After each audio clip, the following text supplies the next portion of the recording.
जय हिंद भावी अधिकाऱ्यांनो, निरंजन भोयर या YouTube चॅनलवर आपल्या सर्वांचे मनापासून स्वागत आहे। अंकगणितीय श्रेणी हा टॉपिक आज आपण क्लिअर करणार आहोत। तर बघूया या टॉपिक वरती कशा प्रकारे प्रश्न विचारले जातात। तर प्रश्न पहिला आहे की 12, 16, 20, 24 यामध्ये 25वे पद हे आपल्याला शोधायचे आहे। 25व्या क्रमांकाचे पद। तर बघा अत्यंत सोपं आहे। यामध्ये एक सूत्र तुम्ही लक्षात ठेवा की कोणत्याही क्रमांकाचं पद असो ते पद जर आपल्याला काढायचं असेल तर सूत्र आहे tn बरोबर a अधिक n वजा 1 गुणिले d म्हणजेच डिस्टन्स। तर यामध्ये a म्हणजेच काय, n म्हणजेच काय आणि d म्हणजेच काय हे आपण समजून घेऊया। तर बघा n म्हणजेच काय असतं, तर n म्हणजेच पदाचा क्रमांक असतो। पदाचा क्रमांक म्हणजेच असतो n। तर इथे पदाचा क्रमांक कितवा आहे, तर आपल्याला 25व्या क्रमांकाचं पद हे शोधायचं आहे। तर n बरोबर आपला आहे 25। a म्हणजेच काय, तर प्रथम पद। प्रथम पद। तर या ठिकाणी आपलं प्रथम पद कोणतं आहे, तर 12 हे जे आहे हे आहे आपलं प्रथम पद म्हणजेच a बरोबर आहे 12। आणि d म्हणजेच काय, तर d म्हणजे असतो डिस्टन्स म्हणजेच त्या संख्येमधील फरक हा किती आहे। तर इथे बघा 12 प्लस 4 16, 16 प्लस 4 केले तर 20 येतात आणि 20 प्लस 4 केले तर 24 येतात। म्हणजेच यामध्ये कितीचा फरक आहे, तर 4 चा फरक आहे। म्हणजेच आपलं d म्हणजे डिस्टन्स आहे 4। तर n, a आणि t हे तिन्ही पद जे आहेत हे आपल्याला मिळालेले आहे। तर आपण याची मांडणी सूत्रामध्ये करूया। तर tn बरोबर a प्लस कंसामध्ये n वजा 1 गुणिले d हे आपलं सूत्र आहे। तर सोडून घेऊया tn म्हणजेच n म्हणजेच 25वे पद जे आहे ते आपल्याला काढायचं आहे। a किती आहे, तर बघून घ्या a आहे 12 प्लस n किती आहे, तर n आहे 25 म्हणजेच लिहा 25 वजा आहे 1 सूत्रामधील आणि डिस्टन्स म्हणजेच फरक आहे 4। तर डिस्टन्स म्हणजेच फरक 4 हे इथे लिहून घ्या। तर सोडून घ्या बघा। तर सुरुवातीला काय करायचं असतं, कंचे भागुबेव या नियमानुसार अगोदर कंस सोडवायचा असतो। तर सोडून घ्या कंस। तर 25 वजा 1 केले तर किती होतात 24 आणि कंसाच्या बाहेर जर कोणताही चिन्ह नसेल तर त्या ठिकाणी गुणिले हे चिन्ह असतं, त्यामुळे गुणिले 4 हे होईल। आणि या ठिकाणी अगोदर काय करायचं, गुणाकार सोडून घ्यायचा। काही मुलं काय करतात की अगोदर बेरीज सोडवतात आणि त्यानंतर गुणाकार सोडवतात, त्यामुळे आपलं उत्तर चुकू शकतं। त्यामुळे कंचे भागुबेव हा नियम आपल्याला माहित असेल। कंचे भागुबेव म्हणजेच काय असतं, तर अगोदर कंस सोडवायचा असतो, त्यानंतर 6चा जो गुणाकार असतो तो सोडवायचा असतो, त्यानंतर भागाकार आणि त्यानंतर गुणाकार आणि त्यानंतर बेरीज आणि वजाबाकी सोडवायची असते। त्यामुळे बेरीज आहे या ठिकाणी आणि गुणाकार आहे, तर अगोदर काय सोडून घ्यायचा, गुणाकार सोडून घ्यायचा आणि त्यानंतर बेरीज सोडवायची। तर बघा गुणाकार करून घेऊया। 24 चूक 96 प्लस किती करायचे आहेत आता 12, तेव्हा आपल्याला आपलं 25व्या क्रमांकाचं पद जे आहे ते मिळून जाईल। तर बघा 12 प्लस 96 किती होता 108। म्हणजेच आपलं जे 25व्या क्रमांकाचं पद आपल्याला शोधायला सांगितलं होतं ते किती आहे 108। तर बघा अत्यंत सोपं उदाहरण होतं, तुम्हाला समजलं असेल। प्रश्न क्रमांक 2 बघूया, त्याच टाईपचा आहे। तर सोडून बघा की या ठिकाणी आपल्याला 1, 7, 13, 19 यामध्ये 18वे पद शोधायचं आहे। तर सूत्र काय आहे, तर tn बरोबर a अधिक n वजा 1 गुणिले d। तर या ठिकाणी आपल्याला 18व्या क्रमांकाचं पद शोधायचं आहे। n बरोबर काय आहे, तर n बरोबर कितवं पद आपल्याला काढायचं आहे 18वे, म्हणजेच n आहे इथे 18। a किती आहे, a म्हणजेच काय, तर प्रथम पद म्हणजेच प्रथम पद आहे इथे 1 म्हणजेच a बरोबर आहे 1 आणि d म्हणजेच काय असतो डिस्टन्स म्हणजेच फरक। तर या ठिकाणी फरक किती आहे बघा तर 1 मध्ये 6 मिळवले तर होतो 7, 7 मध्ये 6 मिळवल्यावर येतात 13 आणि 13 मध्ये 6 मिळवल्यावर येतात 19. म्हणजेच या ठिकाणी 6चा फरक आहे, म्हणून डी बरोबर आहे आपलं 6. तर सूत्रामध्ये मांडून घेऊया. ए म्हणजेच आहे 1, कंसामध्ये n म्हणजेच कितवं पद आहे 18 आहे आपलं, म्हणून 18 वजा 1 आणि डी म्हणजे डिस्टन्स आहे आपलं 6. आता सोडून घ्या. तर 1 अधिक कंस सोडून घेऊ सुरुवातीला 18 वजा 1 किती होतील 17 आणि कोणतंच चिन्ह नाही या ठिकाणी कंसाच्या बाहेर, म्हणजेच काय आहे गुणिले आहे आणि गुणिले येतील 6. तर 1 अधिक इथे काय करा, अगोदर काय सोडवायचं आहे बेरीज सोडवायची काय नाही, तर अगोदर काय सोडवायचं आहे गुणाकार. म्हणजेच 1 अधिक 17 सेकी 102 आणि मग आपल्याला n म्हणजेच 18 पद मिळून जाईल. तर या ठिकाणी बेरीज केल्यानंतर उत्तर काय येतं 103. 102 आणि 1 103 म्हणजेच 18व्या क्रमांकाचं पद जे आहे ते आपलं आहे 103. तर अशा प्रकारे कोणत्याही क्रमांकाचं पद जर आपल्याला काढायचं असेल तर या सूत्राच्या मदतीने आपण ते पद काढू शकतो. तर बघा, तिसऱ्या क्रमांकाचा प्रश्न आहे. तर हा प्रश्न सुद्धा अंकगणितीय श्रेणी यामध्ये. तर बघा, अशा प्रकारचा प्रश्न जर आपल्याला विचारला तर मुलं गोंधळून जातात की हा प्रश्न कशा प्रकारे सोडवायचा. तर बघा, अगदी अगोदरच्या टाईपचे प्रश्न जे आपण सोडवले आहेत त्याच टाईपचे प्रश्न आहेत, फक्त हे कसे दिलेले आहेत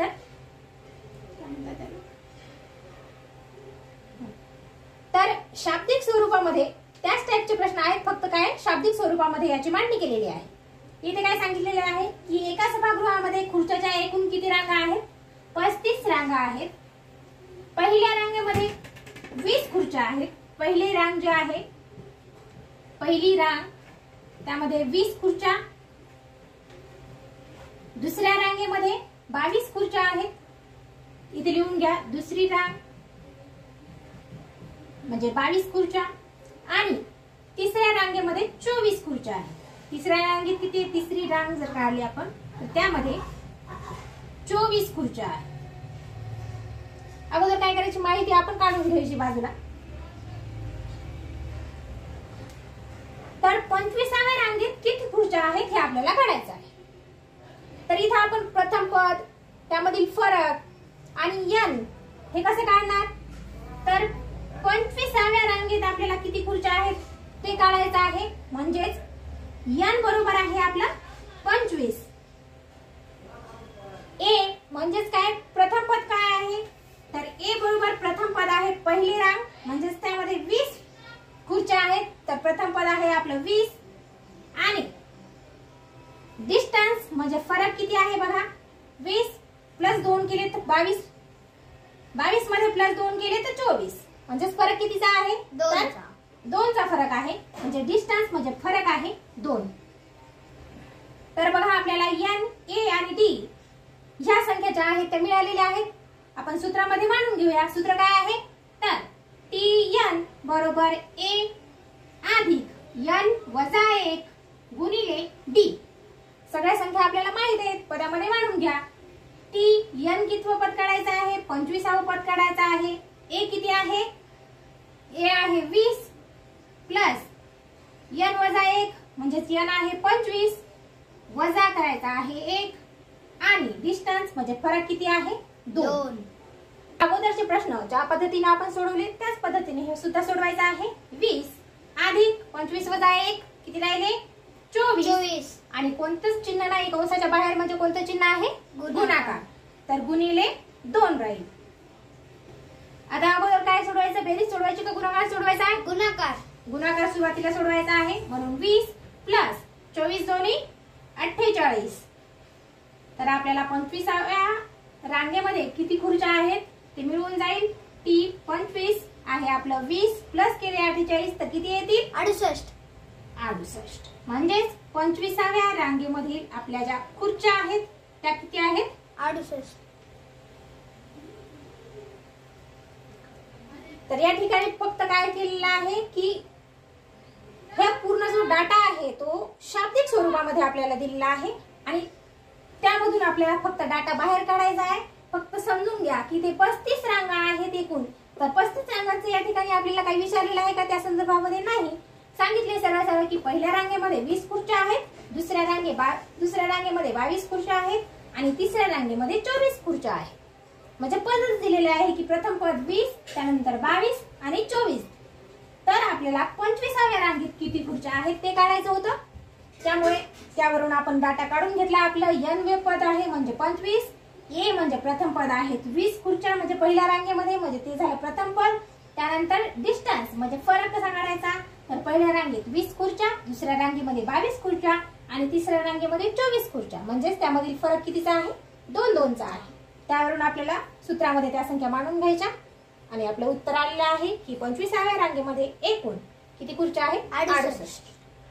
बघा प्रश्न क्रमांक 4 आहे की मंगलने पहिल्या दिवशी 10 मिनिटे व्यायाम केला. ती प्रत्येक दिवशी व्यायामाचा कालावधी आधीच्या दिवसापेक्षा 5 मिनिटांनी वाढवत असते. तर व्यायामाचा कालावधी 45 मिनिटे होण्यास किती दिवस लागतील.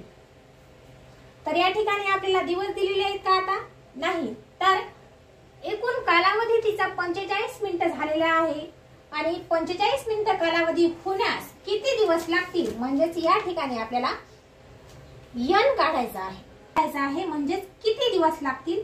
पदाचा क्रमांक या ठिकाणी आपल्याला दिलेला नाही, म्हणजेच किती दिवस लागतील हे दिलेले नाही, तर ते आपल्याला काढायचं आहे. तर सूत्र काय आहे आपलं, तर Tn बरोबर a अधिक n वजा 1 गुणिले d. तर बघा या ठिकाणी आता डाटा आपण काढून घेऊया बाजूला की पहिल्या दिवशी 10 मिनिटे व्यायाम केला, म्हणजेच प्रथम पद किती आहे 10, म्हणजेच a बरोबर आहे आपलं म्हणजे 10, कारण की पहिल्या दिवशी किती मिनिटे व्यायाम केला, 10 मिनिटे व्यायाम केला. त्यानंतर प्रत्येक दिवशी ती काय करत आहे, 5 मिनिटे आधीच्या दिवसापेक्षा 5-5 मिनिटांना आपला व्यायामाचा कालावधी जो आहे तो काय करत आहे, वाढवत आहे. म्हणजेच फरक किती होईल आपला 5. म्हणजेच फरक म्हणजेच डी डिस्टन्स आहे आपलं 5. आणि Tn म्हणजेच काय असतं, तर एकूण कालावधी असतो तो. तर एकूण कालावधी इथे आपल्याला अगोदर दिलेला आहे, किती दिलेला आहे 45 मिनिटे. म्हणजेच इथे Tn हे आपल्याला किती दिलेलं आहे 45 आणि आपल्याला काढायचं काय आहे, तर n म्हणजेच पदाचा क्रमांक किती दिवस लागतील हे आपल्याला काढायचं आहे. तर n बरोबर आपल्याला माहित नाही, तर n आपल्याला काढायचं आहे. तर बघा सूत्रामधल्या बाकीच्या संख्या आपल्याला माहित आहेत. काढायचं काय आहे n क्रमांक म्हणजेच किती दिवस लागतील हे आपल्याला काढायचं आहे. तर या ठिकाणी अशा पद्धतीने त्यामधील जी माहिती आहे ती आपल्याला अगोदर बाजूला काढता आली पाहिजे. त्यानंतर मग आपण सूत्रामध्ये मांडून अशा प्रकारचे कितीही प्रश्न आपण सोडवू शकतो. तर बघा Tn म्हणजेच एकूण कालावधी दिलेला आहे, किती आहे 45. सूत्रामध्ये मांडून घ्या. त्यानंतर प्रथम पद म्हणजेच पहिल्या दिवशी किती मिनिटे व्यायाम केला 10, म्हणजे प्रथम पद झालं. त्यानंतर n हे आपल्याला काढायचं आहे, म्हणजे किती दिवस लागले हे आपल्याला माहित नाही, ते आपल्याला काढायचे आहेत, वजा 1 आणि डिस्टन्स म्हणजे फरक कितीचा आहे 5 मिनिटाचा, कारण ती आधीच्या दिवसापेक्षा 5 मिनिटे असे करत आपला कालावधी वाढवत आहे. त्यामुळे फरक आहे 5चा. बघा सोडवून घ्या. 45 बरोबर 10 अधिक हे जे 5 आहेत या कंसाला काय आहेत गुणिले आहेत, म्हणून 5 n ला गुणेल म्हणजेच 5 n होईल, वजा 5 1 ला गुणेल 5 1 5. तर 45 ला हे 10 कसे येतील, इकडे प्लस मध्ये आहेत 10 म्हणजे बेरजे मध्ये आहेत, तर या बाजूला येताना कसं होत असतात वजा होत असतात, म्हणजेच वजा 10 होतील आणि इकडे काय राहील 5 n वजा 5. तर 45 मधून 10 गेली किती राहतील 35. बरोबर इकडे काय आहे 5 n वजा 5 आहेत, तर हे वजा 5 इकडे आहेत, तर इकडे कसे येतील प्लस 5 मध्ये येतील. म्हणजेच इथे सोडून घ्या की हे मायनस मधले हे 5 जे आहेत ते इकडे प्लस मध्ये येतील, म्हणजेच +5 आणि इकडे काय राहील 5 n राहतील फक्त. म्हणजे 35 आणि 5 किती झाले 40 बरोबर. इकडे आहे 5 n. हे 5 n ला कसे आहेत गुणीला आहेत, त्यामुळे या बाजूला कसे येतील भागीला, म्हणजेच 40 भागीला 5 येतील आणि आपल्याला n आपलं मिळून जाईल. 5 1 5 5 8 40 म्हणजेच n बरोबर किती आहे 8. म्हणजेच आठव्या दिवशी तिचा कालावधी किती होईल एकूण 45 मिनिटं होईल. n आपल्याला मिळालेला आहे. आपलं योग्य उत्तर आहे की तिला एकूण कालावधी 45 मिनिटे होण्यास एकूण 8 दिवस लागतील. तर बघा 5व्या क्रमांकाचा प्रश्न. टॅक्सीचे भाडे पहिल्या 1 किलोमीटरला 14 रुपये आहे. पहिल्या 1 किलोमीटरला किती आहे 14 रुपये. म्हणजेच काय की प्रथम पद जे आहे ते किती येईल आपला 14 रुपये. म्हणजेच हे सूत्र आहे या ठिकाणी सुद्धा TN बरोबर A अधिक N वजा 1 गुणिले डिस्टन्स. तर आपल्याला फक्त डाटा बाहेर काढायचा आहे, शाब्दिक स्वरूपामध्ये दिलेला आहे तो आपल्याला बाहेर काढायचा आहे. तर 1 किलोमीटरला 14 रुपये भाडे आहे, म्हणजे पहिल्या 1 किलोमीटरला 14 रुपये भाडे. म्हणजेच प्रथम पद म्हणजेच ए जे आहे आपलं ते किती आहे 14. कळलं. त्यानंतर फरक किती आहे त्यामध्ये, तर नंतरच्या प्रत्येक किलोमीटरला 2 रुपये आहे. म्हणजे नंतरचं प्रत्येक 1 किलोमीटर जसं जसं वाढत जाईल तसं तसं 2 रुपये भाडं त्यामध्ये काय होईल वाढत जाईल. म्हणजेच काय फरक कितीचा आहे 2चा. म्हणजेच डिस्टन्स D बरोबर आपलं येईल 2. आणि तर मग 10 किलोमीटरचे एकूण भाडे किती. म्हणजेच आपल्याला TN इथे काढायचं आहे. एकूण भाडे म्हणजे TN काढायचं आहे. आणि हे 10 किलोमीटर म्हणजेच n आपल्याला दिलेला आहे 10 किलोमीटर. n बरोबर 10 म्हणजेच पदाचा क्रमांक आहे आपला 10. तर हे 10 किलोमीटर जे आहे त्याचे मग एकूण भाडे किती होईल म्हणजे TN हे आपल्याला इथे काढायचं आहे. तर बघा A सुद्धा मिळाला आपल्याला, डिस्टन्स फरक सुद्धा मिळाला आणि n म्हणजे पदाचा क्रमांक सुद्धा मिळालेला आहे 10. तर सूत्रामध्ये मांडून घेऊया. तर T10 आपल्याला काढायचा आहे. तर A किती आहे 14 कंसामध्ये n किती आहे 10 म्हणजेच 10 वजा सूत्रातले 1 आणि डिस्टन्स म्हणजे फरक कितीचा आहे 2चा. सोडवा. 14 अधिक 10 मधून 1 केला किती होतं 9. कोणताच चिन्ह या ठिकाणी नाही म्हणजेच काय आहे गुणाकार असतो. गुणिले 2. आता काय सोडवणार अगोदर बेरीज सोडवणार का गुणाकार.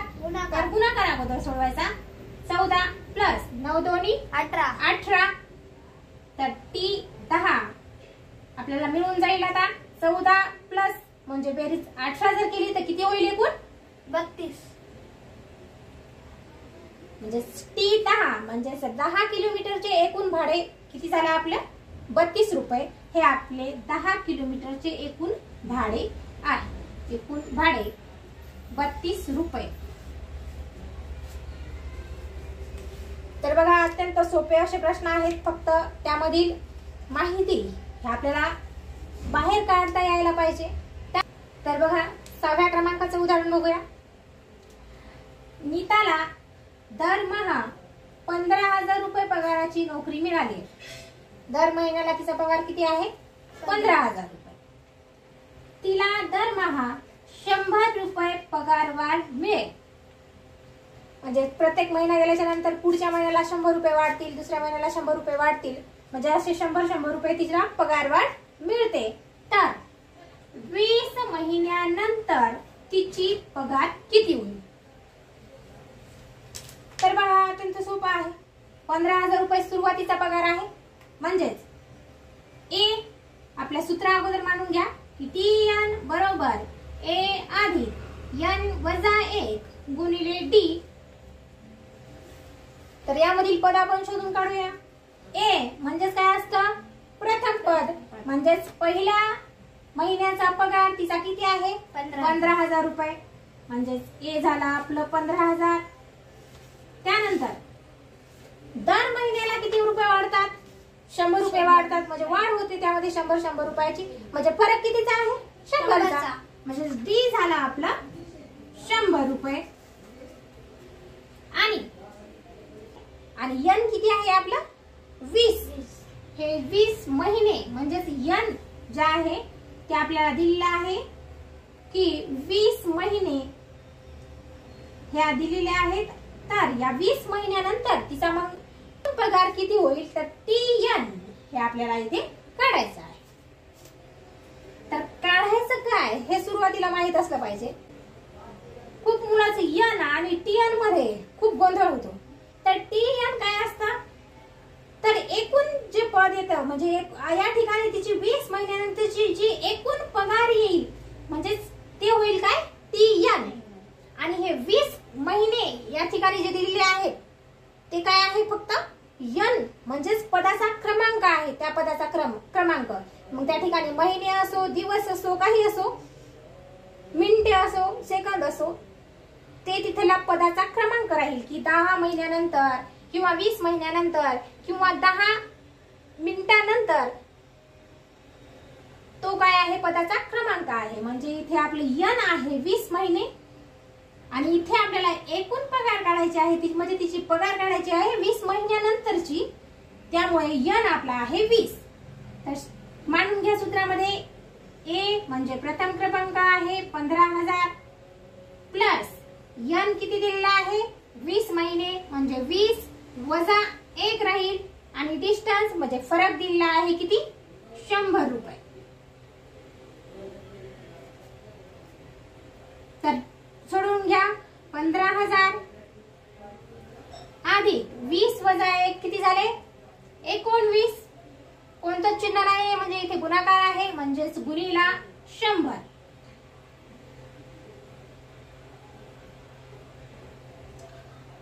तर अगोदर काय सोडवणार इथे गुणाकार सोडवणार म्हणजेच 15,000 अधिक 19 गुणिला 100 किती होतील 1900.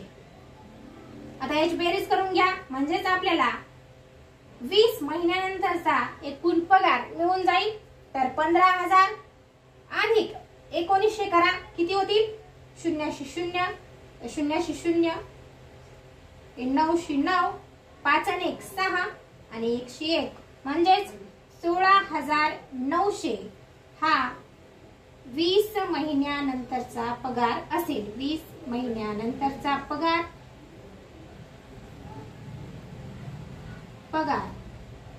किती आहे 16,900 रुपये हा तिचा एकूण पगार आहे. तर बघा अशा प्रकारे अंकगणितीय श्रेणीवरती काही अंकगणितीय स्वरूपामध्ये आणि काही अशा शाब्दिक स्वरूपामध्ये सुद्धा आपल्याला प्रश्न विचारले जातात. आणि त्या ठिकाणी आपल्याला लक्षात यायला पाहिजे की हा प्रश्न अंकगणितीय श्रेणीवरीलच आहे. त्यामुळे या प्रश्नांचा तुम्ही वारंवार सराव करा. तर भेटूया पुढच्या व्हिडिओ लेक्चर मध्ये. धन्यवाद.